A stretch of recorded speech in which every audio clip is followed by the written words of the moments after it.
Bonjour, devant les grands médias français enfin attentifs, l'histoire bascule en Tunisie.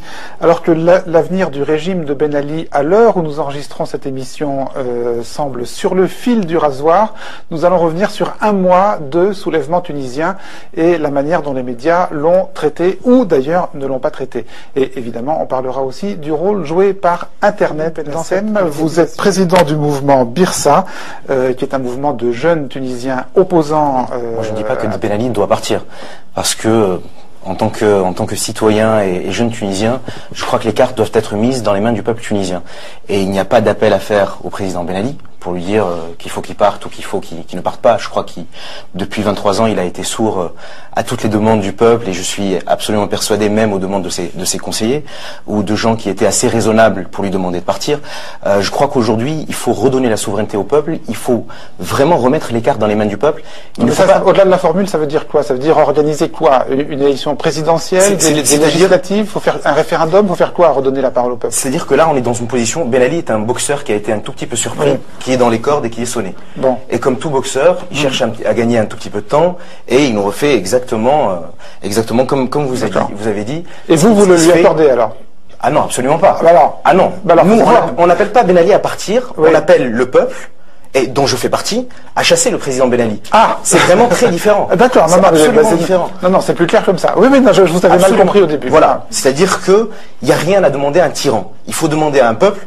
Quand vous me dites qu'est-ce qu'il faut faire maintenant, je pense qu'il faut parler, si vous voulez, de façon à faire un vrai contrat social. Si vous me permettez, d'un trait, mais c'est vraiment important, c'est que quand Bourguiba est venu en 56, il a fait un contrat social tout seul avec le peuple. C'est-à-dire qu'il a décidé, il a dit je décide tout ça pour les Tunisiens. C'était des mesures progressistes, certes, mais qui n'ont jamais été prises dans la concertation.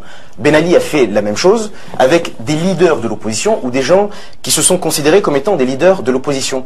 C'est vrai que j'ai entendu que certains partis d'opposition avaient rencontré Ben Ali ou iront le voir. Alors, je pense qu'on peut le mettre au conditionnel, mais en tout cas, si c'est le cas, moi je peux m'étonner que les mêmes personnes qui sont parties signer un pacte national avec Ben Ali en 88 reviennent aujourd'hui le régime, si vous me permettez de continuer, à censurer, n'a pas hésité à censurer des pages. C'est-à-dire que moi, ma page Facebook est censurée en Tunisie, et dès que vous êtes contre le régime, votre page est censurée. Là où il est très difficile de contrer Facebook. Et c'est pour ça que Facebook a été une révolution en Tunisie. C'est que ma page peut être censurée en Tunisie. Si j'ai un ami expatrié qui peut avoir accès à mon profil et qui voit une vidéo qui est intéressante, il peut la partager, il peut la mettre sur son profil à lui qui n'est pas censuré. Et du coup, des gens de Tunis peuvent voir la vidéo et la partager eux-mêmes. C'est-à-dire, excusez-moi, ce qui était censuré, c'était la consultation de certains comptes Facebook bien choisis en Tunisie, mais en revanche, le compte lui-même n'était pas censuré et vous pouviez continuer à alimenter votre... Le compte est censuré et non piraté, c'est-à-dire qu'il est, comme vous dites, non consultable à partir de la Tunisie. Mais vous pouviez y mettre tout ce que vous vouliez. Absolument. À destination. Parce que, vous savez, on a eu tendance, nous, Tunisiens, je vais vous donner le point de vue tunisien, à beaucoup attendre de la presse française. C'est-à-dire que quand on parle entre amis en Tunisie, alors est-ce que Le Monde a fait quelque chose sur ce qui se passe en Tunisie? Est-ce que Libé a fait quelque chose? Est-ce qu'on en a parlé à la télé? Et il y avait ce sentiment, un genre de fatalisme qui voulait dire qu'on peut nous rien faire sur place et que les médias français et étrangers, et surtout français, se chargeront de communiquer sur ce qui se passe chez nous.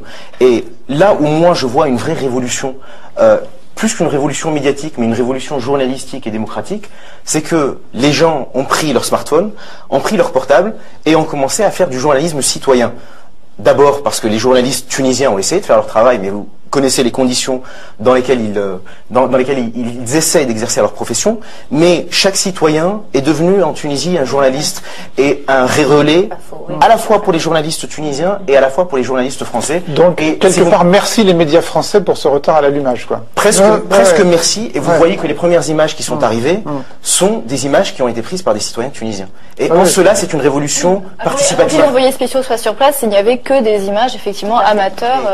Il faut pas se leurrer, c'est une vraie révolte du peuple. C'est une vraie révolte du peuple. Et pour rebondir, si vous me permettez de répondre peut-être un tout petit peu tardivement à votre question, pourquoi il y a eu un traitement médiatique tardif, c'est aussi parce que les politiques de l'opposition, et y compris ceux qui étaient en France, n'ont pas d'abord été à l'origine de ce qui se passait, mais ont pensé que ça allait se terminer et n'ont pas canalisé le mouvement et n'ont pas pris le mouvement. Les hommes politiques, pour certains, n'ont pas su se positionner. C'est-à-dire qu'ils n'ont pas fait un travail. Ils n'ont pas fait un travail d'homme politique, c'est-à-dire qu'ils ont fait un travail de défenseur des droits de l'homme. Or, il y a des organisations des droits de l'homme, il y a la FIDH, il y a Amnesty, il y a des gens, il y a la Ligue tunisienne des droits de l'homme, dont le travail est justement de dénoncer les actes attentatoires à la liberté, à la dignité, les actes de torture. Excusez-moi, un travail de défenseur des droits de l'homme, c'est pas un travail politique ? La politique ne se résume pas à la défense des droits de l'homme. Certes, mais ça en fait pas partie. Ça en fait partie, mais ce n'est pas que ça. Qu'est-ce qui a manqué alors ? Quand vous faites de la politique, il a manqué un leadership. Un leadership vous intéresse sur sur la position des autorités françaises. Vous savez, j'aime bien le rappeler, on a eu notre indépendance un 20 mars 1956. Et depuis cette date-là, on est un État, en principe, souverain. Et quand j'entends des amis français ou tunisiens me dire, mais est-ce que tu n'es pas choqué par le silence des autorités françaises? Je dis non, puisque en quelle qualité les autorités françaises se prononceraient sur la Tunisie?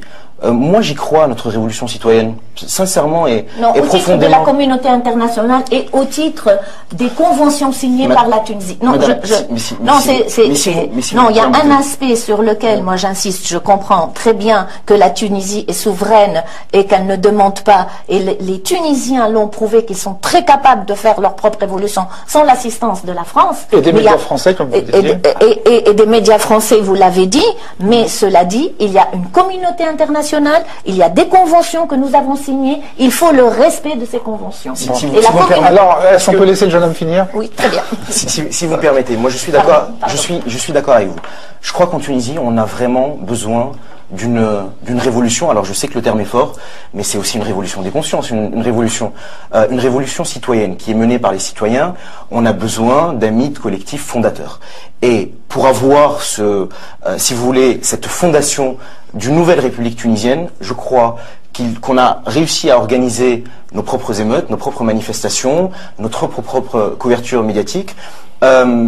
Je ne suis pas absolument persuadé qu'on ait besoin de la communauté internationale. Alors vous êtes dans votre rôle de la présidente de la FIDH. C'est pas un rôle. Hein. Oui, non, mais dans votre rôle, dans cette position, mais bien entendu. Ça aide en général. Bien entendu. La communauté internationale. Je sais. Mais c'est-à-dire, avant d'attendre qu'on fasse les choses pour nous, faisons-les nous-mêmes. Et puis, pour vous répondre sur la question de l'armée, il y a eu un moment où beaucoup de Tunisiens ont appelé l'armée à prendre le pouvoir pour le peuple. Et si vous voulez, moi je suis totalement opposé à cette idée, parce qu'on a toujours attendu en Tunisie un homme providentiel, un nouveau prophète. Il faut bien entendu que l'armée se range du côté du peuple, comme les forces de l'ordre. Mais ce n'est pas l'armée qui doit prendre le pouvoir, c'est le peuple. Alors, avec l'armée peut-être à la droite et les forces de police à gauche, parce que l'armée est aussi composée de citoyens, mais vraiment, si vous voulez, je crois profondément qu'on doit compter sur